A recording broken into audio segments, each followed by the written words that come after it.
On va démarrer Maseret Sanhedrin, Davbet, Dîner Mamonot, Bishlosha. Donc quand il y a un contentieux, n'est-ce pas, qu'il faut juger, si c'est un domaine financier, alors il faudra un minimum de 3 dayanim.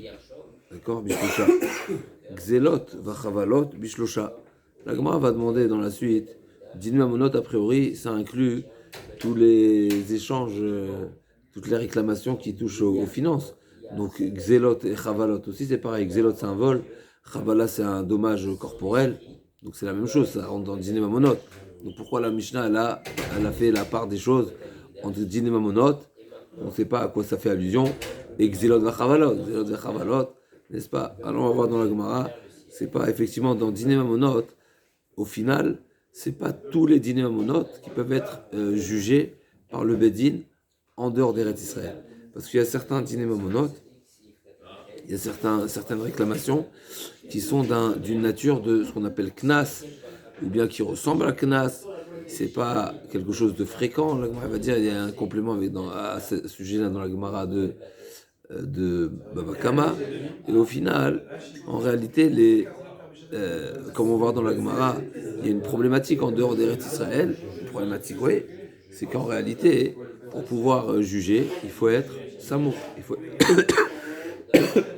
être diplômé. Comme on va voir dans la Gemara, le pasuk qui dit V'nikrav ba'al habayit ela Elohim, im lo shalach yado, etc. Et Elohim, c'est quoi Elohim? C'est pas le créateur. C'est pas le bon Dieu, c'est les Dayanim. Les Dayanim aussi s'appellent Elohim. Et par définition, la Gemara, elle va traiter justement ce sujet-là. Est-ce qu'il faut Minadine qui soit diplômé ou pas? S'il faut qu'il soit diplômé, c'est qu'en Eretz Israël qu'ils sont diplômés. On ne peut diplômer, je précise, on ne peut diplômer seulement en étant en Eretz Israël. Une fois qu'on a été diplômé en Eretz Israël, le diplôme vaut aussi en dehors d'Eretz Israël. Mais le diplôme ne se transmet et n'est donné qu'en Eretz Israël. Donc on va voir, ça va être un sujet important ici. Quel type de... Exactement. Pour ceux qui en Eretz Israël, voilà, ils peuvent avoir le niveau. Ils sont diplômés, tout simplement. C'est ce qu'on appelle la smicha. La smicha, ça veut dire que c'est un type de diplôme qui est... Alors, c'est quelque chose de particulier. C'est seulement quelqu'un qui lui-même a été diplômé, qui peut diplômer, et ça remonte jusqu'à Moshe Rabbeinu. Moshe Rabbeinu, Yehoshua Zkenim, etc. C'est une certaine transmission. Après, il y a le Chidouche du Rambam, mais en tous les cas, c'est quelque chose qui se déroule seulement, c'est une démarche et un procédé qui se déroule seulement en Eretz Israël. Donc on va voir ici, la Gemara, elle va parler de ce sujet. Quand on parle de dîner mamonot, à quoi ça fait allusion?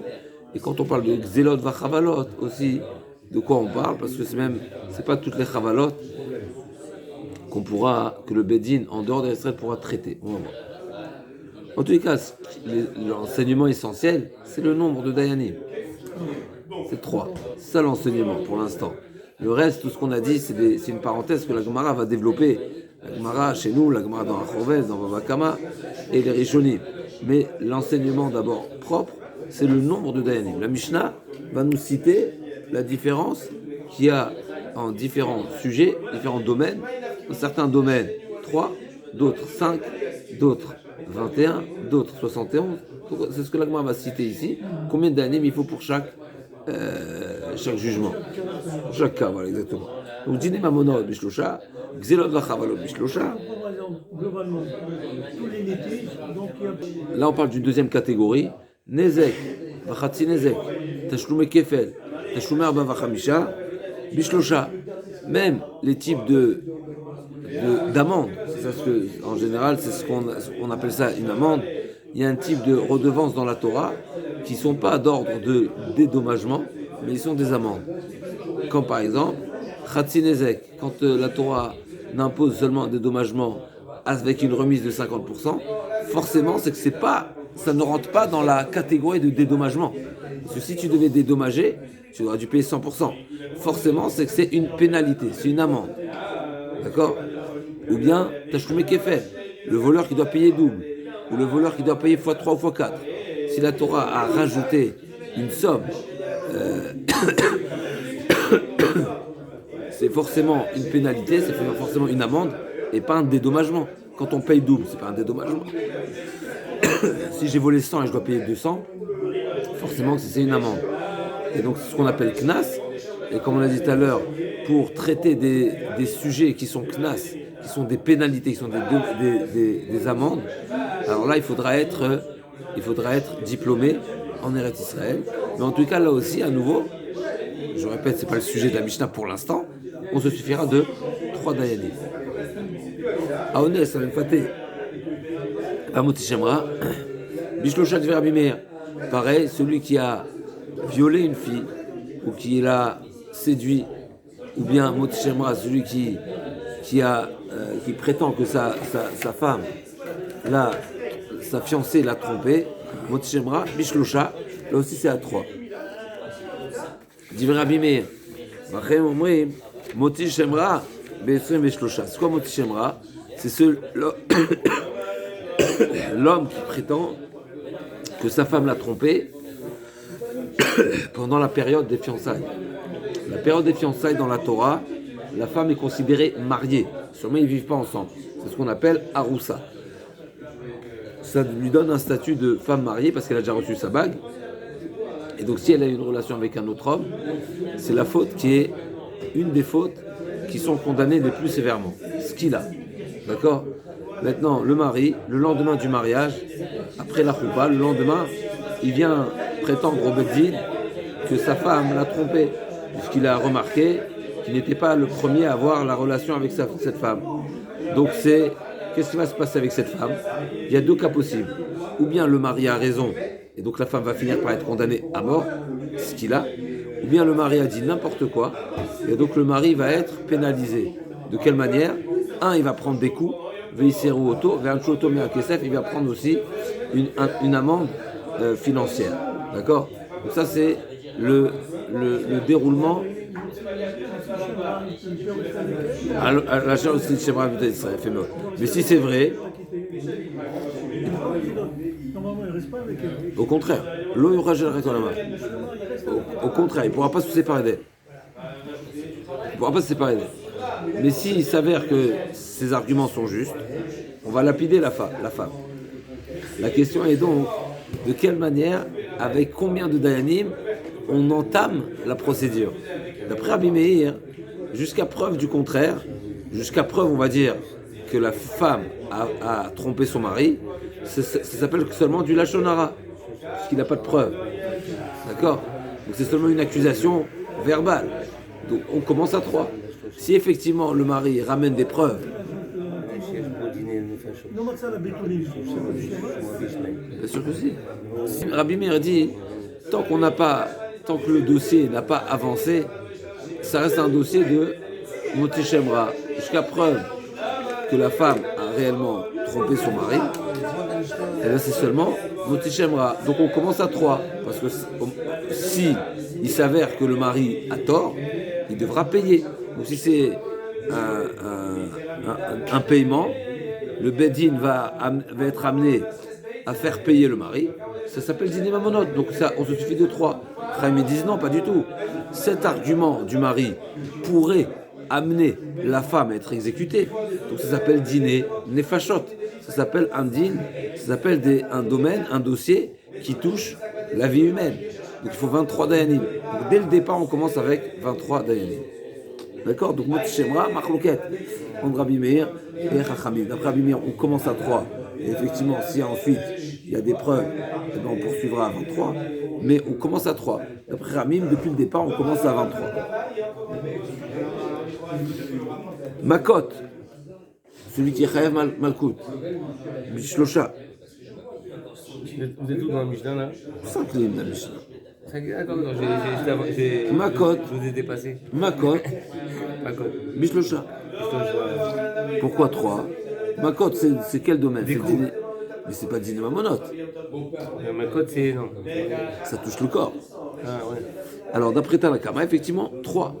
Mais Mishuma Bishmel Amou, Besem Bishlosha. Voilà, Marloquet. Et on l'a rappelé il n'y a pas longtemps. La Gemara a dit dans Makot, la Gemara a dit dans Baba Kama aussi, je crois. Malikat la Kula, Malikat la Palga. Des coups, c'est aussi une atteinte à la vitalité de la personne. D'accord. Quand il prend des coups, eh ben ça touche son côté vital. Donc c'est aussi, donc d'après Rabbi Ishmael, il faut 23. Iboura Chodesh, Bishkosha. Quand on va décider de... On va voir c'est quoi Iboura Chodesh, exactement. Parce que Iboura Chodesh, c'est littéralement, c'est pas Kidusha Chodesh, n'est-ce pas? C'est Iboura Chodesh. C'est quoi Iboura Chodesh? C'est décider que le mois il est Merouba. Ça veut dire qu'il est de 30 jours, il est plein, comme une Meouberet. Donc on va voir dans la Gemara, c'est quoi Iboura Chodesh? Iboura Shana, ça on sait ce que c'est. Donc Iboura Shana, Bishlosha, Divrei Rabbi Meir, Rabbi Shimon Gamliel Omer, Bishlosha Matrelim, Bachamisha Nosim Notnin, Begom Beshiva, Veim Gamon Begimel, Meouberet. Donc là, il y a deux avis ici. Est-ce qu'Iboura Shana, vous décidez si l'année sera de 12 ou de 13 mois, n'est-ce pas? Donc Machloket, d'après Rabbi Meir, Bishlosha, et d'après Shimon Gamliel, non. On commence à 3, on poursuit à 5, on finit à 7. On va voir tout ça, bien sûr, les explications dans la Gemara. Smichat Zekenim. On a parlé de la Smichat tout à l'heure, n'est-ce pas? Donc c'est quoi Smichat Zekenim? Tout à l'heure, on a parlé de la Smicha, qui est la Smicha, qui est le diplôme. Là, on ne parle pas de ça. On parle de la Smichat Zekenim, c'est que les Samchou Zikne Aïr, quand il s'agit de par Elem Davar chez le Tzibour, donc on parle d'un korban qui doit être offert par tout le peuple d'Israël, parce qu'ils ont manqué, ils se sont manqués dans un commandement de la Torah, et tout le monde a fait une erreur. D'accord? Donc ça ce sera par Elem Davar chez le Tzibour. Ce sera un korban qui viendra de toute la communauté, tout le peuple. Et qui est-ce qui va faire la smicha? Qui est-ce qui va s'appuyer, qui va appuyer sur le korban? C'est les Ekenim. Donc Smichat Zkenim, Arifat Egla Bishlosha. C'est quoi Arifat Egla? C'est quand on a trouvé un cadavre entre deux villes et on ne sait pas qui est l'assassin. On va faire Egla Arufa. On va amener une génisse et on va la décapiter. Et là-bas aussi, c'est les Ekenim qui vont déclarer Yadenu lo shafru et adamazé, venenu lo raou, kaper la amecha. Donc tout ce procédé. Combien il faudra de Dayanim? 3. 3 Dayanim. On est en train de parler de Dayanim avec le Exactement. Quand est-ce 3, quand est-ce 5, quand est-ce 7, on arrive 23 et 71, on arrive. Du Rabbi Shimon. D'après Rabbi Shimon. Mais après, quand un mort entre les deux villes, on met on sait pas. On va mesurer qui est la ville qui est la plus proche, on va amener une génisse, etc. Tout le procédé. Mais je veux dire, en fait, le fait de faire ça, je veux dire, ça va éviter que les gars ils sont mécatriques sur nous, qu'en fait. Il faudra 5 Zekenim. On va voir dans la Gemara, c'est marqué Zikne, Zikne, c'est marqué à plusieurs reprises, Zikne au pluriel, donc c'est 2, et En Bedin Shakul, Mosif Alem Odechad, on va voir que ça c'est toutes les drachot. À Khalitza, comment ça se passe la Khalitza? Donc c'est la Yevama le Yavam ne souhaite pas faire le Hiboum, et donc la Yevama elle va faire Khalitza, elle va déchausser le beau-frère. Miounin, c'est quand c'est une jeune fille qui n'a pas 12 ans, qui a été mariée par les frères ou par la mère. Donc c'est pas des kiddushin de Horaïta, c'est pas un mariage de Horaïta, c'est un mariage seulement qui est d'une valeur de Chachamim. Donc quand elle se sépare de son mari, elle n'a pas besoin de guet, c'est seulement mioun. Elle va seulement dire je m'en vais, je retourne chez mon père, je retourne chez ma famille, je ne souhaite pas continuer à vivre avec. Et lui s'appelle mioun. C'est-à-dire qu'elle décide d'elle-même, elle fait ce qu'elle veut, elle est libre. Elle dit j'arrête comme j'arrête, je rentre chez moi. Bishlosha, là aussi 3. Neta Revaï, Maaser Sheni, Shendama Viedouim, Bishlosha. Quand on va faire des évaluations, n'est-ce pas, de la valeur d'une récolte qui doit être rachetée, n'est-ce pas? Donc c'est une valeur on n'a pas le prix de la récolte n'est pas encore fixé, n'est-ce pas? Il faut faire une évaluation. Combien de personnes on va faire appel à 3 personnes pour faire une évaluation? Maaser Shin Shemayuvim, Bishlusha. Avec des shots, Bishlusha, pareil, quand il s'agit d'un rachat du Egdesh. Celui qui viendrait racheter quelque chose qui est Egdesh. Donc, j'ai rendu Egdesh quelque chose. Le Beth Amikdash maintenant, il n'a rien à faire avec une table ou avec un banc, n'est-ce pas? Donc qu'est-ce qu'ils vont faire? Ils vont le vendre. Ils vont faire une évaluation. Donc le dame qui prend et puis après il le vend, non? Exactement. On va le vendre. Donc avant de le vendre, on va faire une évaluation. Combien il vaut? L'évaluation se fera à 3 personnes, 3 dayanim. Pour vendre une table de 3 dayanim. Pas pour vendre, pour évaluer la valeur de la table. C'est à l'avantage du Beth Amikdash. On ne va pas faire une évaluation à la volée, n'est-ce pas? Une évaluation à la va-vite. On va faire une vraie évaluation. Combien ça vaut? Donc pour ça, il faut 3 personnes. Rabbi Yehuda Omer, Arachin, va metaltelin, bishlosha. Donc on a dit les shots. Arachin, c'est celui qui dit Erki alay, n'est-ce pas? Il s'est engagé à. On va voir tout ça, ça va être détaillé dans le Gemara. Ma valeur. Parce que s'il n'a pas dit de cette manière-là, il y a des valeurs qui sont déjà fixées. S'il a dit Erki alay, c'est, Mechila, ça c'est fixé par la Torah.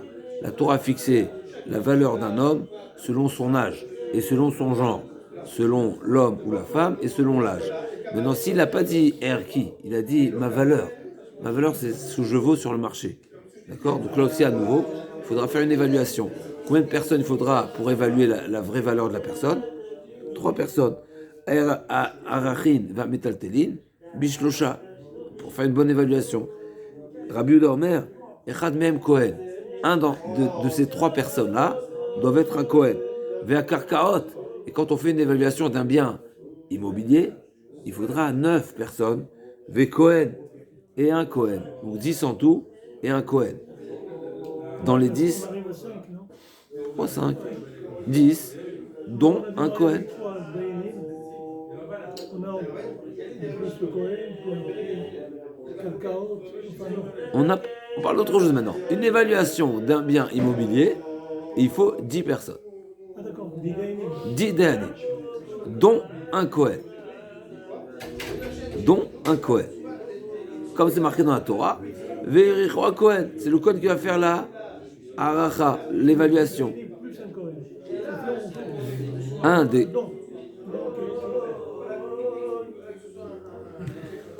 Ve'adam keyotzeben, et pareil, quand il faut faire une évaluation de l'homme, on va voir tout de suite, ça aussi tout de suite dans la Gemara, dans la suite de la Gemara. Pourquoi un Cohen? Parce que si un avant. C'est marqué dans la Torah. C'est marqué dans la Torah. Ve'erichwa Kohen. Donc c'est le Kohen qui va faire l'évaluation. Il y en a un d'entre eux, des Dayanim, qui doit être Kohen. Dîner Nefashot, on passe, deuxième catégorie. Donc jusqu'à présent, on a parlé de dîner Mamonot, finalement, sous plusieurs formes, parce que même des évaluations de biens, c'est aussi des dîners Mamonot. Seulement, ce n'est pas des différends entre 2 personnes. C'est l'évaluation d'un bien. On a dit, l'évaluation des biens qui sont mobiles et immobiles. Donc il y a différents dîners, d'accord? Donc on a dit 3. En général, dîner Mamonot, c'est Bishlusha. Et dans certains cas, il faut 5. Et dans certains cas, il faudra même 10. Mais on reste toujours dans la catégorie de dîner Mamonot. J'ai une petite question. Si par exemple. Qui est censé être condamné à mort. Il a transgressé Shabbat, des relations interdites, Avodah Zara, etc., etc. Toutes les avérotes pour lesquelles on est passible de mort. Combien de dayanim il faudra? 23. 23. Dîner Fashot, Besem et Shlusha. A Rovea, va Nirba, Besem et Shlusha. La Gemara, elle a parlé aussi du Rovea et Nirba. Donc c'est les relations interdites qui sont avec des hommes, ou bien avec une BMA, on va voir tout de suite. Quoi ça sert d'évaluer un homme qui est On ne parle plus d'évaluation là, on parle de condamnation. Pour le condamner à mort, mais non, avant on avait évalué. Ça, on a tourné la page. Ça c'était dîner Mamonot, maintenant on est passé à dîner Nefashot. C'est-à-dire quand on va juger quelqu'un à mort. Évaluer un homme pour dîner Mamonot, quoi ça sert? On parle d'un cas où quelqu'un. Je tue quelqu'un. C'est pas de ça qu'on parle. Ephraim, ce n'est pas de ça qu'on parle. C'est deux domaines. Deux domaines. On a tourné la page de Dîner Mamonot. Quelqu'un, on a envoyé lui-même. Que ce soit avec une BMA aussi, avec la BMA, c'est marqué Ve'arakta et Taishav et Tabema Tarogu. La même, on tue aussi la bête, l'animal. S'il y a, n'est-ce pas, une relation interdite avec une bête, c'est aussi, la bête aussi, elle est condamnée à mort. L'homme et la bête.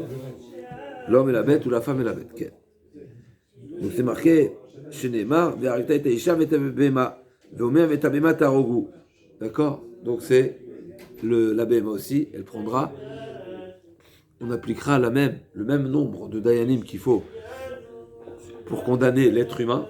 Il faudra aussi également le même nombre pour condamner la bête.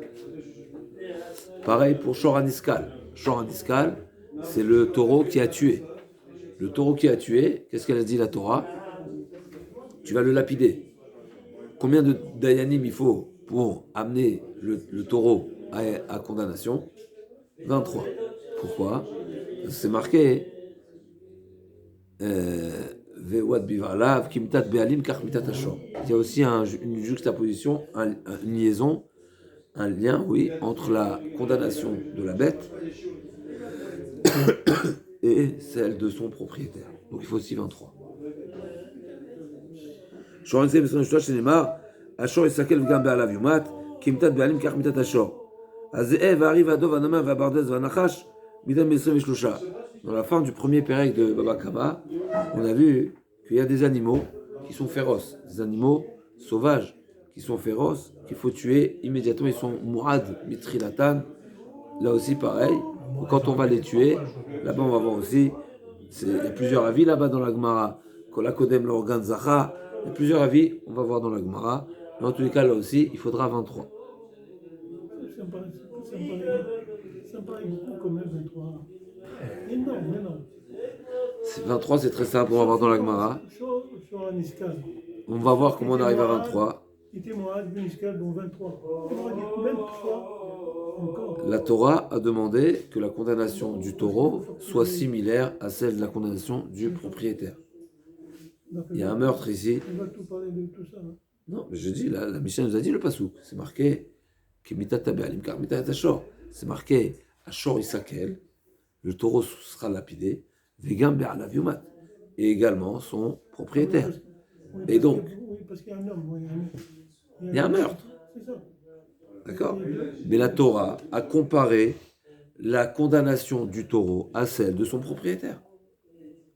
De même que la condamnation d'un homme, quand on le condamne à mort, il faut 23, pareil pour la bête. Rabbi Eliezer Omer, Kol HaKodem l'organ Zachar, Rabbi Akiva Omer, Mitzvah Besrim Vishloshar. Exactement. Donc on a dit pour les bêtes féroces, on a 3 avis. On va voir dans la Gemara. Dans la Mishnah, on a l'impression que c'est 2 avis, mais la Gemara va s'expliquer. Donc on a un premier avis qui dit 23. On a Rabbi Eliezer qui dit Kol HaKodem l'organ Zachar. Le premier qui a exécuté ces bêtes, eh ben, on le remerciera, Hazak ou Baruch. Et Rabbi Akiva, a priori, reprend le premier avis qui dit qu'il faut 23. Ok, donc c'est discuté. En danim, lo et hashevet.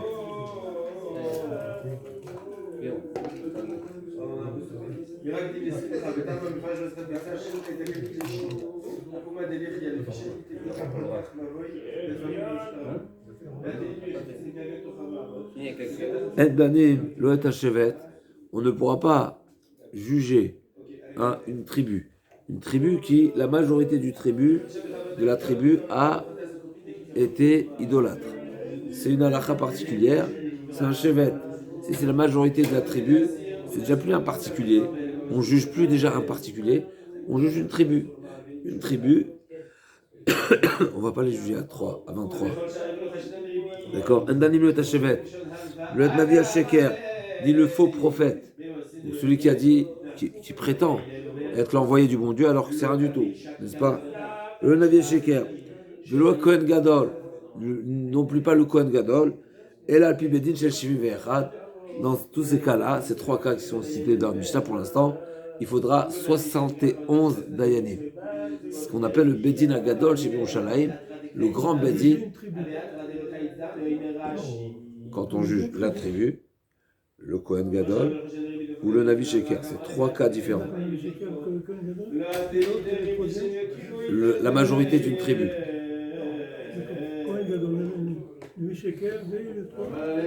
Shevet, la tribu. La tribu, c'est quand il y a une majorité d'une tribu.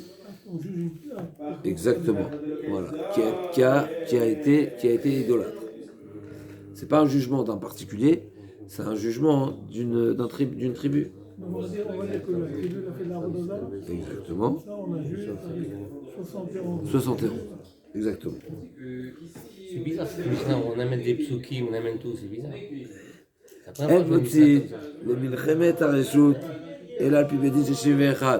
Pareil, quand on sort en guerre, si c'est une guerre qui est réchoute, qui est facultative, c'est pas une mitzvah, c'est pas une obligation.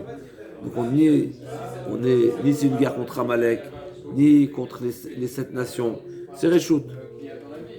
Et bien là aussi, avant de sortir en guerre, on siégera, le Bedin siégera pour décider si on sort ou pas. Combien de Dayanim? 61. Là, c'est une guerre réchoute, là, ou c'est Choval. On en discutera après. Aujourd'hui, là, c'est Choval. On en discutera après. On va ouvrir le Rambam. On dit quand ça dépend si on est menacé ou pas menacé. On reviendra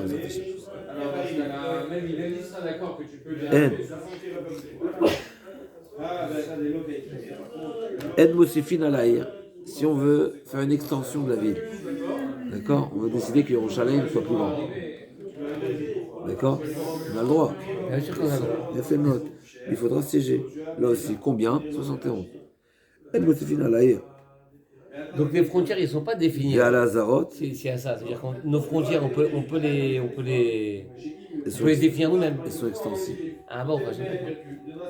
Vers la Zarot, on discutera tout ça dans la Gemara. Vers la Zarot, et là, tu Il le dit dis. que Elat, ça ne fait pas partie de Elat. Chez Shemivechad. Parce qu'on appelle ça On l'a conquis, ça. On l'a pas. C'est à nous, c'est très beau, Elat. On n'a pas encore le C'est un Sanhédrin. kiff, Elat. On n'a pas encore le Sanhédrin. Ah ouais. Donc on ne peut pas répondre à ces exigences-là. Quand le Sanhédrin sera sur pied, on discutera à nouveau. En aussi mirani dachat, masfar velo shalosh, avosim achat ou shtaim. D'accord? Le mechilal sauté de l'île. En mosifi alaïm al azarot et bien shivechad. En aussi sanhédriot, les shvatim, et là puis bédis et shivechad. Pareil, quand on va désigner un Sanhédrin pour chaque chevet, n'est-ce pas, c'est marqué que on avait des petits Sanhédrin, ou des Sanhédrin qui sont composés de 23. Pour chacun des Shvatim, c'est marqué Shoftim, des Shoterim, Titellecha, Bechol Sharecha, Nishvatecha, Nishvatecha. N'est-ce pas? Donc chaque chevet, chaque tribu avait son propre Sanhédrin. Donc il fallait le désigner, il fallait le nommer. Pour nommer le Sanhédrin de 23 de chaque chevet, il était nommé par le Sanhédrin Agadol de Yerushalayim, n'est-ce pas?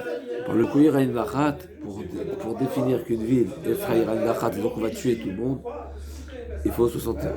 Maintenant, on ne fera pas une ville qui sépare entre une région habitée par des Bnei Israël et elle est en comment on appelle ça,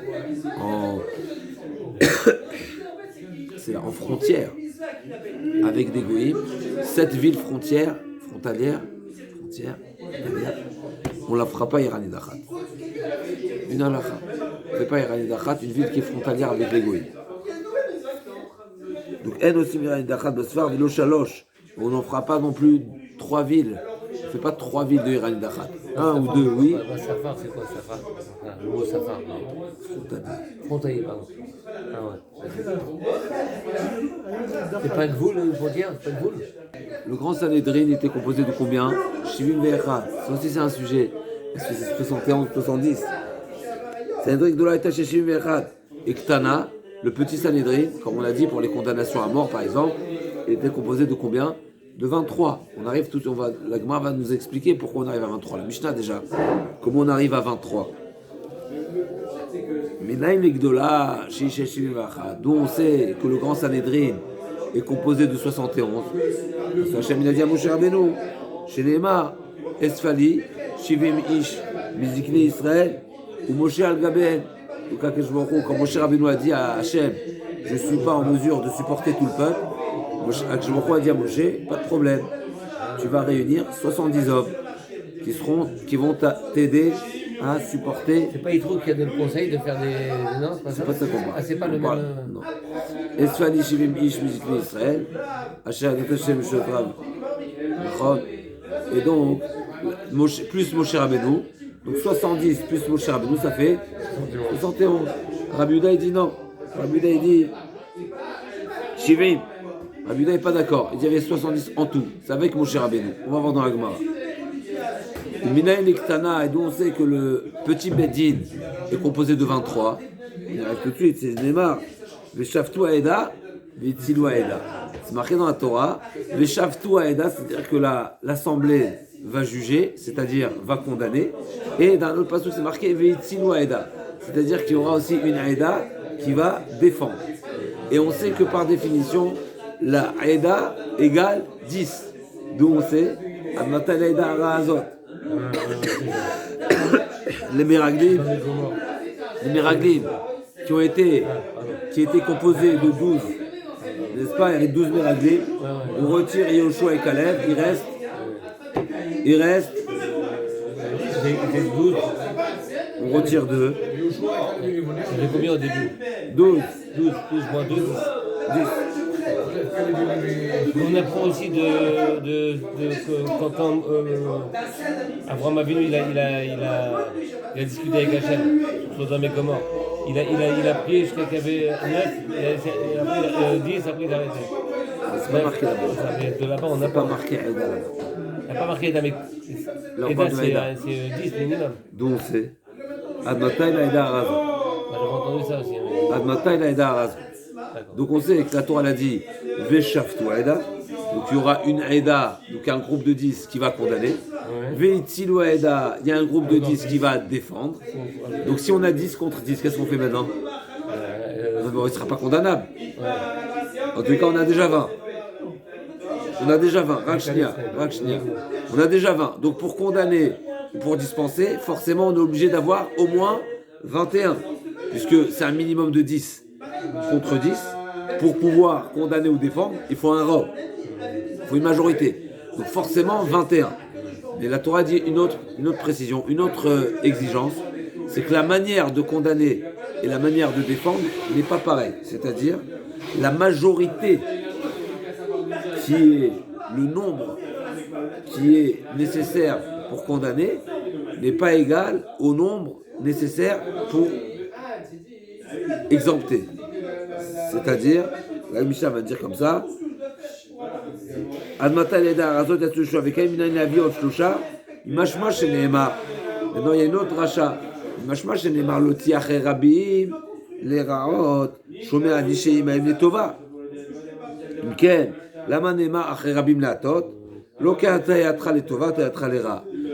reviendra sur ça, mais en tous les cas, on apprend du passou que la manière de condamner, elle n'est pas égale que la manière de dispenser. C'est-à-dire, pour condamner, il faut un rov plus important que pour défendre. Pour défendre, il me suffit une majorité de 1. S'il y a 11 contre 10, ça suffit pour défendre. S'il y a 11 qui défendent et 10 qui accusent, on défendra. Par contre, s'il y a 11 qui accusent et 10 qui défendent, on ne peut pas accuser. Même s'il y a une majorité, parce que la Torah demande et exige une majorité qui est plus importante que la majorité nécessaire pour acquitter. Et donc 11 contre 10, c'est valable pour défendre, mais pas pour acquitter. Donc combien il faudra de quelle majorité il faut pour accuser? Il faudra 12. 12 contre 10. Maintenant, on sait qu'un bedin ne peut pas être composé d'un chiffre pair, donc forcément 23. D'accord, donc ça c'est la Mishnah. Donc ve'ed ben shakul, aussi paneen, odechad. Donc, alors là on revient, comment on est arrivé au chiffre de 23. D'accord. Kamaye Bahir, dernier passage de la Mishnah. Kamaye Bahir ve Terouya les Sanhedrin. à partir de quel nombre d'habitants une ville est considérée une ville pour exiger et imposer qu'il y ait un Sanhédrin. C'est marqué, donc chaque ville doit avoir son Bedin. Quelle est la définition d'une ville? 10, 20, 100, 100 000, n'est-ce pas? Aujourd'hui, chez les Goïms, il y a un nombre. À partir de combien c'est considéré une ville? Un village, une ville, n'est-ce pas? Et bien la Mishnah aussi nous dit. Des villes, La Mishnah nous dit. Grandes villes à Paris. Paris, il y a Strasbourg, il y a Lyon, il y a... À partir de quel nombre d'habitants ça c'est considéré une grande ville? C'est des grandes villes, des capitales. À partir de quel nombre c'est considéré une grande ville? On veut une définition. La Mishnah nous dit Kama Yebaïr Vete Yerouya les Sanhédrin, Meavesri 120, dès le moment où il y a 120 habitants dans la ville, c'est considéré une ville pour laquelle il faut installer un Sanhédrin de 23. Ah, c'est 23, c'est pas 71, hein? Il y a Bedin Agadol, le Sanhédrin Ktana, le Sanhédrin Gedola. Plusieurs Sanhédrin. Il y a le Sanhédrin Katan, composé de 23, et le Sanhédrin Gadol, composé de 71. D'accord. Donc là, on parle du Sanhédrin Agadol, il y en avait un seul. Il était où? Au Beth Amikdash, Mishkat Gazit. Il y en a un seul de 71. Là, on parle du petit Sanhédrin, qui était dans chaque ville.